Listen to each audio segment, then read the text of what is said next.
नामावली का जब गान करते हैं तो शिल्पिल्ले बाई का स्मरण आता है उसमें। सुत बिस दियो पूज शिल्पिल्ले भक्ति रशीली पाई। देखो कितना विश्वास होता है भक्त को, कैसा वो श्रद्धावान होता है। एक राजकुमारी और दूसरी एक जमींदार की पुत्री, दोनों को मित्रता थी। एक दिन राजा के यहां भगवत प्रेमी महात्मा आए। वो संत सेवी राजा थे। महात्मा जन आते रहते थे और महात्माओं का कार्य ही होता है निरंतर अपने प्रभु की सेवा और सुमिरन में मगन रहना। सेवा सुमिरन ये बहुत बड़ी सामर्थ्य है। अगर हम हर समय सेवा और सुमिरन में रहें तो कभी कोई माया प्रपंच हमें परास्त नहीं कर सकता। जहां हम सेवा सुमिरन से अलग हुए वहीं माया का प्रभाव पड़ता है। भगवान का शालिग्राम स्वरूप उनके पास था। खूब भाव से सेवा कर रहे थे और नवीन अवस्था की कोमल हृदय वाली ये दोनों सखियां देख रही थी।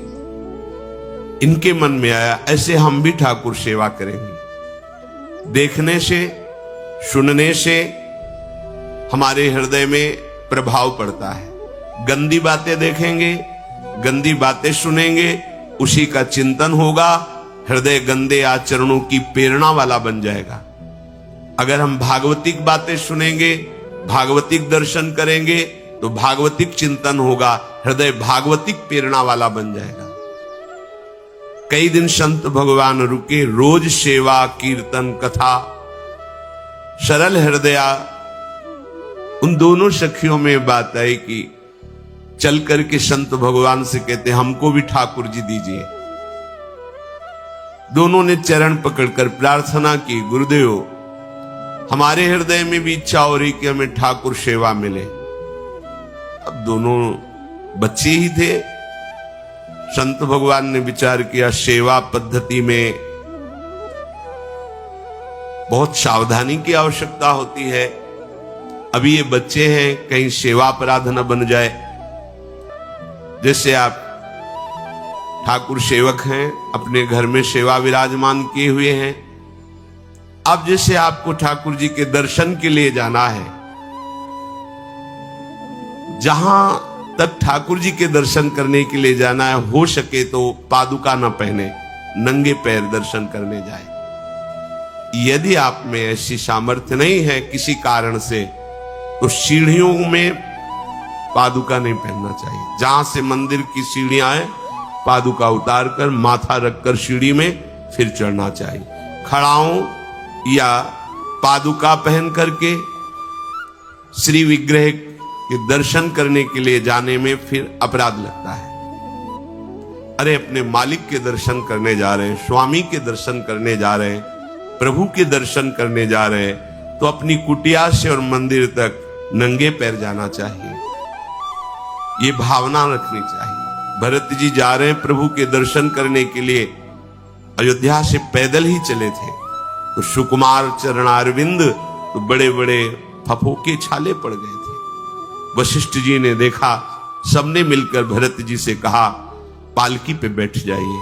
तो उनका हाँ, मेरे प्रभु यहां नंगे पैर चले हैं और मैं पालकी पे बैठ जाऊं? उचित तो यह है कि अपने प्रभु के दर्शन के लिए मैं जा रहा हूं, तो जहां जहां प्रभु के चरण पड़े वहां मेरा शीश पड़े, अर्थात यहां मैं सर के बल चल के जाऊं, पर असमर्थ हो।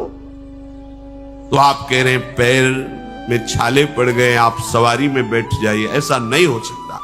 तो अपने प्रभु के दर्शन करने के लिए जब जाए तो हो सके, सामर्थ्य हो तो पादुका न पहने, कोई खड़ाऊं चप्पल जूता आदि ना पहने। अगर पहने हैं तो बस सीढ़ी तक ही पहन कर जाए, ऊपर सीढ़ियों के नहीं। इतने सुकुमार मत बनो, ये आग में जलाया जाएगा शरीर, ये गाड़ दिया जाएगा शरीर, इससे ज्यादा प्यार ना करो। अब इतना दृढ़ विश्वास कि ये बच्चे हैं, सेवा भाव कैसे पूर्ण कर पाएंगे? तो उन संत भगवान ने दोनों बच्चियों से कहा कल ठाकुर जी लाएंगे, हम आपको दे देंगे। तो गांव में घूमे तो आसपास गोले गोले से पत्थर मिले, पत्थर लाए 2, और कहा कि ये लो तुम्हारे ठाकुर जी, दोनों को। देखो गुरु वचनों पर और गुरु प्रदत्त सेवा वस्तु पर कितना भाव होना चाहिए। उन्होंने दृढ़ विश्वास किया कि मुझे भगवान गुरुदेव ने दिया, ये भगवान है मेरे। दोनों ने अपने हृदय से लगाया। अब एक जमींदार की पुत्री थी, एक राजकुमारी, स्वर्ण के सिंहासन में, और उनका नाम रखा शिलपिल्ले ठाकुर। शिल मतलब पत्थर, तो उनका तुम्हारे ठाकुर का नाम शिलपिल्ले गोविंद है। दोनों सिंहासन पर रखकर आराधना करती। भाव प्रतिपल बढ़ता गया, नाम निरंतर जप। गुरु प्रदत्त ठाकुर पर विशेष चमत्कार हृदय में प्रकट होता है यदि उन्हीं की नियमावली से चलो। अपने मन से बाजार से खरीद लाए, विराजमान किए हैं, कभी सेवा की कभी नहीं की, वो भी अच्छा है, कम से कम भागवतिक भाव तो है। लेकिन सिद्धि जो प्राप्त होती है वो गुरु कृपा से, गुरु प्रदत्त ठाकुर से। जैसे धन्ना जी को भांग के बट्टे में ठाकुर जी प्रकाशित हो गए, गुरु प्रदत्त। अब ये सखियां जब बड़ी हुई तो इनके ब्याह की बात थी। तो जो राजकुमारी थी उनका राजकुमार से किसी से ब्याह तय हुआ, ब्याह हो गया। अपने माता पिता से जब विदाई ली तो अपने ठाकुर जी को जो सिंहासन में थे, सिंहासन से एक सुंदर पेटी में से और गोद में रखा, और अंदर ही अंदर जल रही है कि प्रभु मैंने प्रीतम आपको माना है, संसार के व्यवहार में ये प्रीतम बना हुआ है, पर प्रभु हमारे प्रीतम दो नहीं हो सकते, हमने हृदय से आपको माना। इसी विचार में वो बड़ी उदास है। पहले पालकियों में ऐसा राज सैनिक चल रहे हैं, पालकियों में वो बहू जा रही है और राजकुमार घोड़े पर। राजकुमार बार बार पालकी के समीप जाता, दर्शन करने की इच्छा होती है ना, तो उदास देखता, मन में बड़ी गिलानी हुई। उसने कहा, एक नदी थी, उसने कहा यहां हम थोड़ी देर विश्राम करना चाहते हैं, राजकुमारी की पालकी रखी जाए और सैनिक दूर खड़े हो। तो राजकुमार वैसे ही आज्ञा हुई। तो बात करना चाहते हैं, पर वो ना देखती है और ना बात करती है। और इतना सुंदर रूप, क्योंकि ब्रह्मचारिणी और भगवत आराधना। अब उसके हृदय में जलन हुई कि ऐसा क्या है जो हमसे बात नहीं कर रही। बस बार बार ऐसे पिटारी खोल के ऐसे ठाकुर जी को देखती। नाम जप और सेवा के प्रभाव से वो सिल नहीं रह गया था, वहां उसको सांवरे श्याम सुंदर की झांकी मिलती थी। जब अपने शिलपिल्ले ठाकुर जी को देखती तो ललित त्रिभंगी श्री लाल जो महाराज श्याम सुंदर दिखाए, अत्यंत आसक्ति। गुरु प्रदत्त किसी भी शब्द में, किसी भी वस्तु में दिव्यता होती है, बस हमारी भावना होनी चाहिए। अरे बोले ये हम नहीं दे सकते, ये गुरु प्रदत्त है, नहीं हम प्राण दे सकते हैं, लेकिन ये नहीं। जिसका गुरु वचन पर, गुरु प्रदत्त वस्तु पर, गुरु प्रदत्त ठाकुर पर दृढ़ निष्ठा हो गई, वही सिद्ध हो जाता है। अब उसने समझ लिया कि पिटारी में जो कुछ है यही हमारे और राजकुमारी के बीच में बाधा है। दो चार दासियों को बुलाया और कहा इनको बातों में उलझाओ, पिटारी पीछे हमें दो। और प्रवीण दासियां उनको विनोद भाषा में, हंसी मजाक में बात, लेकिन वो उदासीन। धीरे से गोद में पेटी थी, ले ली, हम लिए हुए हैं, आप बातचीत में सारा, और पेटी उनको दे दी। राजकुमार ने राजकुमारी से कहा यही पेटी तो हमारे आपके बीच में बात, फेंक दी नदी में। अब तो जो उसके हृदय में पीड़ा हुई, भारी व्याकुलता। अब राजकुमार है, सैनिकों के साथ तुरंत पालकी उठवाई, महल ले गया। पर वो आसक्त है, इतनी सुंदर राजकुमारी, क्योंकि भागवतिक तेज से संपन्न में आकर्षण होता है। राजकुमारी ने कहा यदि हमारे ठाकुर नहीं तो मैं नहीं। आज से अन्न जल त्याग, प्राण त्याग दूंगी अगर हमारे ठाकुर जी हमारे समीप नहीं तो। आज से अब एक बूंद पा, कैसे पिए? अपने ठाकुर को भोग लगा के पाला है और ठाकुर जी फेंक दिए गए। भारी व्याकुलता, जैसे मीरा जी कहते दृश्य बिन दुख न लागे नहीं। ना रात में नींद है, न दिन में अन्न जल है, व्याकुलता। अब भयभीत हो गया राजकुमार। पूरा महल इस विषाद से हो गया कि अगर नवीन राजकुमारी प्राण त्याग देती है तो क्या होगा लोक समाज में, कि अभी नवीन राजकुमारी गई, ये लोग ऐसे निर्दयी हैं कि ऐसा व्यवहार किया कि उसने प्राण त्याग दिया। राजकुमार घुटने में आ गया। घुटने टेक कर राजकुमारी से कहा, मैं तुम्हें दुखी नहीं करना चाहता, पर मैं तुमको छोड़ भी नहीं सकता। अब हमें आप वो उपाय बताओ जिससे आप मुस्कुरा दो, आप प्रसन्न हो जाओ। तो उनका, हम अपने ठाकुर के बिना जीवित नहीं रह सकती। यदि आप हमें जीवित देखना चाहते तो हमारे ठाकुर जी ला के दो। ठाकुर जी को नदी में फेंक दिया था। पारिवारिक जनों के साथ राजकुमार उस नदी के तट पर गए और राजकुमारी से कहा, तुम्हें इतना प्रेम ठाकुर जी से, तो तुमसे ठाकुर जी कितना प्रेम करते हैं? अगर तुमसे ठाकुर जी प्रेम करते हैं तो मुझे प्रमाणित कर दो, तो मैं जीवन भर तुम्हारी आज्ञा में रहूंगा। अच्छा, तो तुम ये देखना चाहते हो कि ठाकुर जी हमसे कितना प्रेम करते हैं?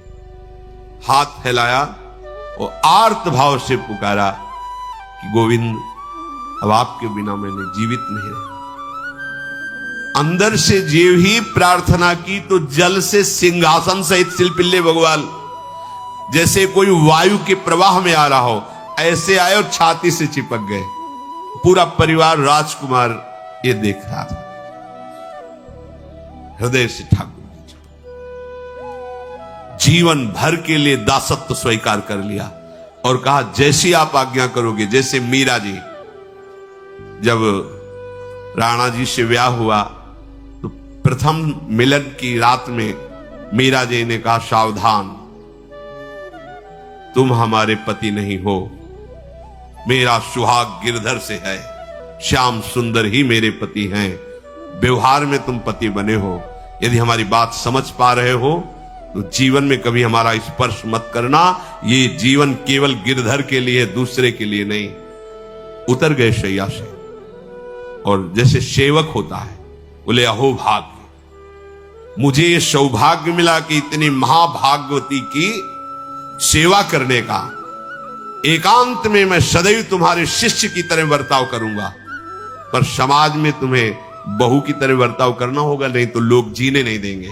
समाज में पत्नी की तरह और एकांत में गुरु शिष्य के। तुम हमारी गुरु होगी और हमसे ऐसा ही बर्ताव राणा ने किया, ऐसा ही उस राजकुमार ने दिया। हमारी भागवतिक निष्ठा ऐसी होनी चाहिए कि जो गुरुजी ने मंत्र दिया है, जो गुरुजी ने उपासना दी है, उसमें दृढ़ विश्वास होना चाहिए। हमारे अंदर किंचन मात्र फिसलाव नहीं होना चाहिए। और आगे जो महामहिम सूत्र है, जब तक हमारा मन प्रभु में समर्पित ना हो जाए तब तक पाप होने की संभावना होती है। बड़े बड़ों से चूक हो जाती है। इसमें यह नहीं कहा जा सकता कि हम इतने वर्ष से साधन में लगे, हमसे चूक नहीं होगी, ये तो भूल जाना। बड़े बड़ों से चूक करवा देना माया का कार्य होता है, पर जिनका मन प्रभु को समर्पित हो गया है उनसे चूक नहीं हो सकती। इसलिए जो अगला सूत्र वर्णन किया कि जितने भी पापाचरण होते हैं वो सब मेरे से होते हैं, ऐसा उपासक दृढ़ निश्चय करे। ऐसा नहीं कि पापाचरण भगवान से, भगवान करा रहे हैं। जिन लोगों का एक प्रश्न होता है कि जब सब कुछ भगवान करा रहे हैं, भगवान की इच्छा के बिना पत्ता भी नहीं हिलता, तो जो हम पापाचरण, गलत आचरण, वो भी तो भगवान ही करा रहे हैं। इस विषय को समझना है। सबको इस दलदल में गिरने के बाद सदगुरु या भगवान ने ही निकाला है, स्वयं आज तक कोई निकल नहीं पाया, कोई नहीं निकल पाया। ये ऐसा दलदल है। पर लोगों की भ्रांति रहती है कि ये जो मेरा मन जिन भोगों के लिए लालायित हो रहा है, उन भोगों को खूब भोगूं, फिर बाद में अनुभव जब हो जाएगा तब हम इनका त्याग करके फिर भजन मार्ग में चलेंगे। जो भजन मार्ग में चलते हैं उनके मन में भी लगा रहता है कि अगर एक बार भोग लूं तो मन को समझा तो सकता हूं। यह है आधुनिक सोच। यह है हमारे मानसिक सोच का स्तर। सब लोग देख लीजिए। ऐसे ही कोई भोग भोगने के बाद कुछ क्षण के लिए उससे विरति हो जाती है, ठीक है, लेकिन फिर कुछ मिनट होने के बाद फिर नई स्फुरणा, नया संकल्प, नई क्रिया, नई भोग वासना सब हृदय में देख लो। इसके लिए किसी और से सलाह लेने की जरूरत नहीं। इसलिए ये जो संतों का मत है, शास्त्र का मत है कि भोगों के भोगने से भोग वासना दृढ़ होती है, कामना बढ़ती है, ना कि शांति मिलती है। लेकिन आधुनिकता में भोगों को भोगने से शांति मिलती है, ऐसी धारणा बनी हुई है। और ये गलत है, और ये इतनी गलत हो जाती है कि हम हत्या करने लगते हैं, हिंसा करने लगते हैं, पूज्य जनों के साथ दुर्व्यवहार करने लगते हैं। आज तक भोगों में इति नहीं हुई। देवयानी जी भगवान शुक्राचार्य जी की पुत्री हैं। वो इतनी सुंदर हैं कि कोई अप्सरा भी उनसे होड़ नहीं कर सकती, क्योंकि भगवान शुक्राचार्य की पुत्री जितेंद्री, पवित्र, भगवत आराधन संपन्न। बड़ा प्रसंग है, उसको ना लेते हुए हम सारांश में बता रहे। वृषपर्वा की पुत्री शर्मिष्ठा, ये असुर राजकुमारी है। दैत्यराज वृषपर्वा, उनकी पुत्री शर्मिष्ठा, और दैत्य गुरु भगवान शुक्राचार्य, उनकी पुत्री देवयानी बड़े समाज के साथ जंगल में गई हुई थी। एक बड़ा दिव्य सरोवर था, तुलसी में सब राजकुमारियां स्नान कर रही थी। अचानक वहां से कोई महात्मा निकले, तो जल्दी में सबने वस्त्र धारण किए। तो शर्मिष्ठा के वस्त्र देवयानी ने, और देवयानी के वस्त्र शर्मिष्ठा। वो महात्मा निकल गए, वहां कोई उनको टिकना तो था नहीं। देवयानी ने देखा कि मेरे पवित्र वस्त्र, देवयानी ने वस्त्र धारण नहीं किया शर्मिष्ठा के। जो महात्मा चले तो देखा कि हमारे वस्त्र राजपुत्री शर्मिष्ठा धारण किए। तो उनका, तुझे पता है मेरे वस्त्रों को स्पर्श करने का भी तेरे को अधिकार नहीं, तूने धारण कैसे कर लिया? तो उनका, ज्यादा मत बोल, इतना गुमान करके मत बोल। जैसे सब सेवक पलते हैं मेरे महाराज से, ऐसे तेरा पिता और तू भी मेरे महाराज के द्वारा ही पोषित है, क्योंकि वो तो राजा है, सारी सेवाएं वही देते हैं। ऐसा नहीं बोलना चाहिए, क्योंकि गुरु पुत्री है, आचार्य पुत्री हैं और सम्माननीय है। पर ऐसा वो बोल गई शर्मिष्ठा। देवयानी ने कहा, तुझे पता है अगर मेरे पिता की दृष्टि बदल जाए तो 2 मिनट में देवता तेरे पिता सहित संपूर्ण राज्य को नष्ट कर देंगे। मेरे पिताजी के भय से ही देवता आक्रमण नहीं कर। शुक्राचार्य मंत्रवेत्ता है।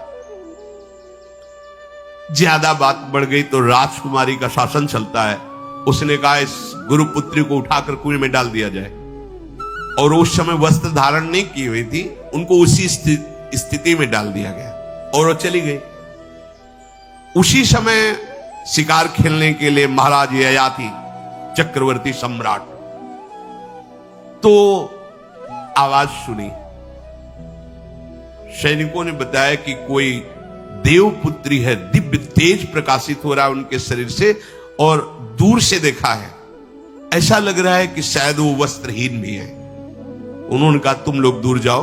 और स्वयं महाराज ययाति गए और उनको, तो जब हाथ पकड़ के निकाला और अपने वस्त्र से उनको आवेष्टित किया, तो उन्होंने कहा कि हमारी आर्य मर्यादा है, एक बार आपने हमारे शरीर को देख लिया और हमारे हाथ को पकड़ लिया, अब आप हमारे जीवन भर के लिए पति स्वरूप हैं, स्वीकार कीजिए।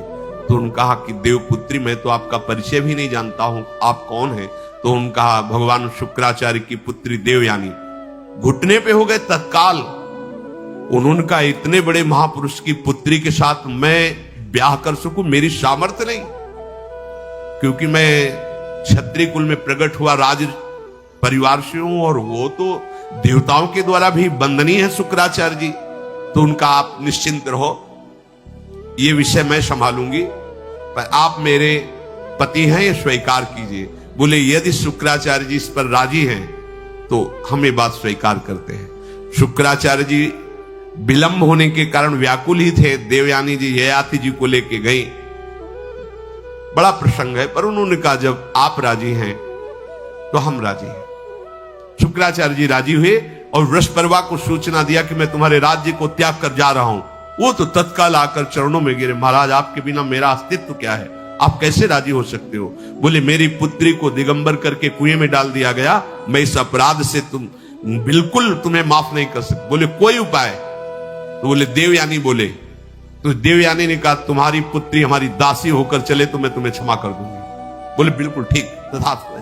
पूरे राज्य की रक्षा के लिए राजकुमारी शर्मिष्ठा को देवयानी की दासी भाव में अब महाराज ययाति के महल पे पहुंचे।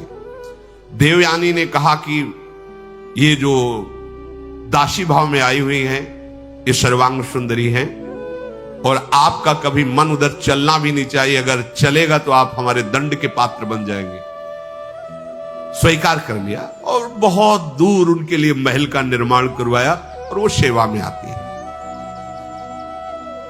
कुछ समय के बाद जब देवयानी जी के पुत्र हुए तो वन विहार के लिए अपने पुत्रों को लेकर चली, तो उधर शर्मिष्ठा के 2 पुत्र हो चुके थे, इनको पता भी नहीं था, और वो दौड़ कर आए, ययाति को पिताश्री कह करके आलिंगन किया, छोटे छोटे बच्चे। देवयानी ने कहा कि हमने कहा था तुम्हें देखना भी नहीं है और किसके पुत्र हैं। शर्मिष्ठा मुस्कुरा रही थी। देवयानी ने कहा अब तुम्हें दंड देंगी ही देंगी, और चली गई भगवान शुक्राचार्य जी के पास। ययाति भयभीत होकर के गए और शुक्राचार्य से प्रार्थना करे क्षमा कीजिए मुझसे गलती हो गई। और शर्मिष्ठा से ऐसे नहीं मिले। शर्मिष्ठा ने कहा था कि आप जानते हैं कि मैं दासी नहीं हूं, मैं राजकुमारी हूं, ईर्ष्यावश दासी बना करके लाई गई हूं, और मेरी सखी के पति हो इसलिए आप मेरे भी पति हो, मेरा अधिकार है आपसे संतान उत्पन्न करने का, शास्त्रीय सिद्धांत है। शुक्राचार्य जी ने कहा कि जो देवयानी कहेंगी वही हम मानेंगे क्योंकि मेरी पुत्री है, क्या चाहती हो? तो बोले पुरुषत्व से इनको हीन कर दो। गुस्सा में आके शुक्राचार्य जी ने कहा तथास्तु। उसी समय महाराज ययाति पुरुषत्व से हीन हो गए और वृद्धावस्था छा गई शरीर में। अब ययाति ने कहा अब सुखी रहोगी तुम। अब देवयानी को भी होश आया कि ये तो क्या हमने अपना ही सर्वनाश कर लिया। कहा पिताजी अब इसका सुधार कैसे होगा? तो बोले जो पुत्र अपनी यौवन अवस्था दे देगा वही यौवन अवस्था इनके ऊपर आ जाएगी, वृद्धावस्था उसके पास चली जाएगी। महाराज ययाति ने अपने बड़े पुत्र यदु जी से कहा, तो उन्होंने कहा इसका प्रयोग कहां होगा? मां के साथ कदापि नहीं। मेरी यौवन अवस्था का प्रयोग मेरी मां के साथ कदापि नहीं, क्योंकि वो बड़े ज्ञानी महात्मा, इन्हीं के वंश में भगवान श्री कृष्ण का प्रादुर्भाव हुआ, इसलिए यदुवंशी कहेंगे। सबसे छोटे, शायद उनका नाम पुरु ऐसा कुछ, उन्होंने कहा यह जीवन पिता का दिया हुआ है, इस पर पूरा अधिकार है, आप स्वीकार कीजिए। तत्काल वो वृद्ध हो गए, वो जवान हो गए। कई हजार वर्ष तक उन्होंने अपने पुत्र की आयु का विषयों में सेवन किया। फिर उनके मन में एक दिन बहुत घृणा हुई, धिक्कार है मेरे जीवन को और धिक्कार है इस भोगा शक्ति को। अपनी आयु तो गंवा ही दी, अपने पुत्र की भी आयु गंवा दी, फिर भी वैसे ही भोग वासना। तो उन्होंने सबको शिक्षा देने के लिए बात कही, जिसका हृदय काम से व्याकुल हो गया है उसको त्रिभुवन की सारी सुंदरी स्त्रियां दे दी जाएं, जौ धान स्वर्ण पशु सब वैभव, तो भी वो कभी तृप्त नहीं हो सकता। ये महाराज ययाति का अनुभव। त्रिभुवन की विषय भोग भोगने से भोग वासना शांत नहीं होती, वरम और प्रबल हो जाती है। जैसे घी की आहुति डालने पर आग भड़क उठती है, वैसे ही भोगों को भोगते ही रहने पर भोग वासनाएं प्रबल रूप धारण कर लेती, और वो इतना कमजोर हो जाता है कि सोचता है मैं इसके बिना जी नहीं सकता। जब मनुष्य किसी भी प्राणी से राग कर बैठता है तो उसके हृदय की सामर्थ्य नष्ट हो जाती है। किसी भी, देखो ना, छोटे छोटे नशाओं में इतना हम आसक्त हो जाते, अब हम इसके बिना जी नहीं सकते। किसी भी वस्तु का जब हम भोग करते, इसके बिना जी नहीं सकते। इसलिए सबको संदेश महाराज ययाति देते हैं, यदि तुम अपनी कामना को शांत करने वाले, रोकने वाले बन गए तो दसों दिशाएं तुम्हारे लिए सुखमयी हो जाएंगी। विषयी पुरुष को तृष्णा रात दिन जलाती रहती है, बहुत भोग भोगने पर भी वो कभी शांति या तृप्ति प्राप्त नहीं कर पाता। इसलिए जब हम भगवत मार्ग में चलते हैं तो ये तृष्णा और कामना ये डाइन की तरह हमारे हृदय में लगी रहती है। तृष्णा, भोगे हुए भोग को बार बार भोगने की इच्छा, कामना, सुने हुए देखे हुए भोगों को भोगने की इच्छा। जो महाभागवतों का आश्रय लेते, संग करते हैं, उनको ये चाहिए कि किसी भी स्थिति में अन्य का आश्रय न ले तो बेड़ा पार हो जाता है। देखो, महाप्रभु की ऐसी कृपा, उसकी दुर्गति नहीं हुई कृष्णदास की, ना होने दिया, निकाल लिया। पर इससे यह समझ में आता है कि यदि आप महापुरुषों के आंतरिक भाव को नहीं समझ पाए तो देखो, ये गंदी बात वाले लोग आकर्षित करके ले गए ना, यही होता है। कितने ऐसे साधक हैं जिनका लक्ष्य ही नहीं भगवत प्राप्ति, केवल है लक्ष्य नहीं उनका। तो लक्ष्य नहीं तो जहां भोग पर उसे गए वहीं फिसल जाता है, और लक्ष्य है तो फिर गर्दन कटा सकता है। लेकिन ऐसा नहीं हो सकता। ऐसे करुणा अवतार, प्रेमा अवतार को छोड़कर ऐसे पाखंडियों का संग कर लिया, ये बात बहुत समझ। इसको कई बार एकांतिक में भी चिंतन किया कि महाप्रभु के संग तो उच्छिष्ट पाए, उनका रूप दर्शन कर रहे हैं, जिनके लिए ध्रुवदास जी बड़े बड़े महापुरुष कहते हैं ऐसा प्रभाव, वो उनसे प्रभावित ना होकर ऐसे पाखंडियों से प्रभावित हो जाता है जो वाम मार्गी शास्त्र के विरुद्ध आचरण करते हैं। इसका मतलब साधक अपने द्वारा ही अपना उद्धार कर सकता है, क्योंकि महापुरुष उपदेश करते हैं, करुणा करते हैं। यदि वो उनके उपदेश करुणा को स्वीकार न करे तो पतन ही पतन है। इसलिए बड़े बड़े महापुरुषों के पास ऐसा भी पाया गया कि उनके विरुद्ध स्वभाव वाले, उनके विरुद्ध आचरण वाले भी रहते हैं, क्योंकि वो उनका अनुगमन नहीं करते, उनकी बात नहीं माने। तो उनकी करुणा है कि वो ऐसे लोगों को भी अपने पास रखे। जहां प्रेम है वहां भय नहीं, और जहां भय है वहां प्रेम नहीं। प्रेम निर्भय होता है, प्रेम में किसी से द्वेष नहीं होता है। इसलिए महाप्रभु का कृष्णदास पर कोई ऐसा भाव ले गया कि गलत कर दिया। कहते हैं कि जैसे छात्र क्लास में पढ़ता है, जब उसकी क्लास बदलने का समय आता है तो उसकी परीक्षा होती है, ऐसे साधु वैष्णव की परीक्षा होती है। क्या परीक्षा होती? उसको गाली दी जाएगी, अपमान होगा, निंदा होगी। ये ध्यान देना, ये परीक्षा अगर पास हो गए क्या, क्षमा और शांति, तो आगे क्लास में पहुंच जाओगे भूमिका में, नहीं फिर नीचे बने रहोगे। इस लोक में तुम्हारी चाहे कोई कितनी निंदा करे, तुम उसकी निंदा मत कर देना। निंदा को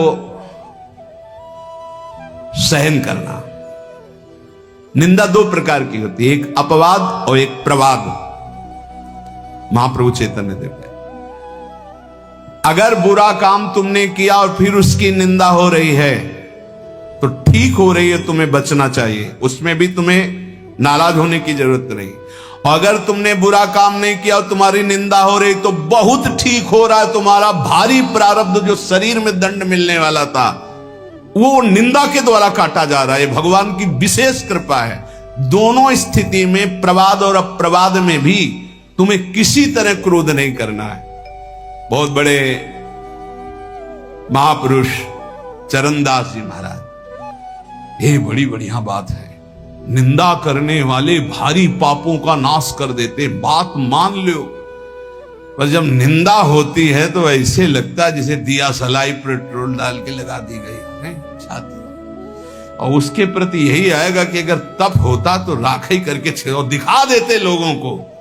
हां, ये अगर अंदर वृत्ति है तो भगवदानंद की अनुभूति नहीं होगी, ध्यान रखना। सहना पड़ेगा अपवाद और प्रवाद। अपवाद, यदि गलती हुई है उसकी निंदा हो रही तब तो ठीक ही हो रही, उसमें क्या बोलना है। और अगर गलती नहीं हुई निंदा हो रही तो बहुत ठीक हो रहा, तुम्हारे प्रारब्ध का नाश हो रहा, पूर्व प्राप्त जो शरीर को दंड मिलता और निंदा दे के भुगता दिया गया। कह रहे निंदक को निकट ही रखो, बढ़िया सुविधा दे के रख सकते हो। प्रशंसा वाले को रखा जाता है नजदीक। खड़े हो माइक। तो आप लोगों के बीच में हम ये बड़े गर्व से कहते हैं कि पूज्य महाराज जी का सानिध्य हमारा परिवर्तन कर दिया। और हम और वही माइक से बोलने लगे, बड़ा दुर्भाग्य इनका संग मिला। फिर दृष्टि लो बदल जाए तो कह देला। बड़े बड़ों की बात होती है, छोटों की नहीं। निंदा में अच्छे अच्छों की दृष्टि बदल जाती है, रौद्र दृष्टि हो जाती है। जो निंदा होने पर शांत रहे वो स्थिति प्रज्ञात्मा होता है। पूज्य बात उड़िया बाबा जी महाराज। जैसे कोई विदेशी भाषा में हमको गाली दे, हमें पता ही नहीं क्या बोल रहा है, मुस्कुरा के चल देंगे। जब हमारी भाषा में हमको गाली दे और हम ऐसे मुस्कुरा के चल दे, बिल्कुल बुरा ना लगे, तो समझो स्थिति आई है। ये निंदक लोग कितने कृपालु हैं। ये पीछे से निंदा करते हैं और क्या करते हैं, समस्त विकारों को उसके मिटाकर ऊपर उठा देते हैं। पक्का निंदा सह गए तो भूमिका बदल जाएगी। बहुत कठिन है निंदा सहना, बहुत कठिन है। निंदा सह गया तो द्वंद्व सहने की ताकत आ जाएगी। स्तुति बहुत अच्छी लगती है, नहीं लगती। बगल से निकल के कोई भी ये कह रहा कि बड़े भाग्य हैं इसे महात्मा के दर्शन, और कान में पड़े तो ऐसा लगता है बर्फ की सिल्ली रख गई, नहीं। और जब कोई न कोई प्रणाम न कोई नमस्कार और कटु वचन बोले, फिर उसके हमारा नम्र भाव, ये हमारी वैष्णवता, ये साधुता है। क्या करते, जैसे अग्नि में तपाकर सोना शुद्ध होता है, ऐसे निंदा करके ये लोग हमारे पापों का नाश करके हमें ऊंची स्थिति प्रदान करते। तो कौन बड़ा हुआ, जो हमें स्तुति करके नीचे गिरा दे या जो निंदा करके ऊपर उठा दे। जो ऊपर उठा दे तो निंदक मित्र हमारा। कांच और हीरा की पहचान कैसे होती, एक घन में पहचान होती। घन लोहे का एक हथौड़ा जैसा होता है, और उसको ऐसे रख के पक्की जगह पे लोहे पे, और ऊपर से घन मारो, अगर नकली हीरा है तो छार छार हो जाएगा, और असली हीरा है तो कुछ फर्क नहीं पड़ेगा। तो बोले असली संत में जहां गाली गलौज निंदा अपमान करो कोई फर्क नहीं पड़ा, अगर टूट गया तो नकली हीरा था, असली हीरा नहीं। ये भगवान से मिलाने वाले बनते, निंदा करने वाले। ये दुष्ट जन जो निंदा करते हैं ये हमें भगवत प्राप्ति कराते हैं। इनके चरणों में कोटि कोटि प्रणाम। इस संसार में फंसने नहीं देते, छोटी सी छोटी गलती सामने रख करके हमको भगवान से मिला देते हैं, हमारे पापों का नाश कर देते हैं, हमारी बाधाओं का नाश कर देते हैं। कितनी बढ़िया बात।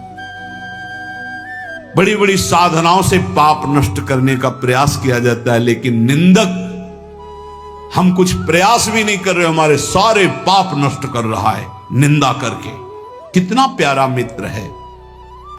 ये कोई संत ही बोल सकते हैं, ये केवल संत हृदय बोल सकता है, ये कोई महात्मा ही बोल सकता है, दूसरे की ताकत ही नहीं। कह रहे हैं निंदक सुखी रहो, इस लोक में तुम्हारे शरीर में कोई रोग ना हो, और मेरी निंदा करने वाला परलोक में भगवान को प्राप्त हो, ये मेरा आशीर्वाद है। क्या संत है, क्या इनका हृदय कौन जान सकता है। हे साधु, कभी इनकी निंदा मत करना। जो तुम्हारी निंदा करे तुम सह जाना, तुम्हें भगवत प्राप्ति करा देंगे, पक्की बात। इसलिए महाप्रभु चैतन्य देव अपने श्रीमुख से कह रहे हैं कि यदि लौकिक और पारलौकिक उन्नति प्राप्त करना चाहते हो तो तुम अपनी निंदा की कभी अवहेलना मत करना। तुम्हारी निंदा हो रही, बड़े प्यार से चुपचाप सुन लेना और क्षमा कर देना, तो तुम इस परमार्थ के क्लास में ऊपर उठ जाओगे। यदि जीवन में किसी के कोई दैवी संपदा की विशेषता और मां भागवती गुण पाए गए हैं तो उन्होंने जीवन में बहुत कष्ट सहा है, गालियां सही है, मारपीट सहे, अपमान सहे हैं, तब जाकर वो जैसे स्वर्ण तपाने पर चमकता है ऐसे वो चमकते हैं। उपासक को लौकिक पारलौकिक उन्नति प्राप्त करने के लिए निंदा, अपमान, तिरस्कार सहना होता है। ये सहने की सामर्थ्य, फिर कह रहा हूं, सदगुरु कृपा पात्र में आती है। जो सदगुरु प्रदत्त नाम जप करता है, मंत्र जप करता है और उनके चरणों में दैन्य होके रहता है, उनकी आज्ञा में रहता है, तो ये सब जितनी सामर्थ्य देवी संपदा की वो सब जागृत हो जाती है। खूब नाम जप करें, सहनशील बने, सहनशील ही भगवान को आशय उदार धीरज सहित विवेकी। सहनशील, आशय उदार, धीरज सहित विवेकी, ये परमार्थ का विजयी योद्धा होता है। धैर्यवान, विवेकवान, सहनशील, उदार आशय सबका। देखो कितना उदार आशय। कह रहे हैं जो हमारी निंदा करे कभी अस्वस्थ ना हो, सुखी रहे, जब शरीर छूटे तो भगवान को प्राप्त हो, भवनिधि से पार हो जाए मेरी निंदा करने वाला। क्या महात्मा का है।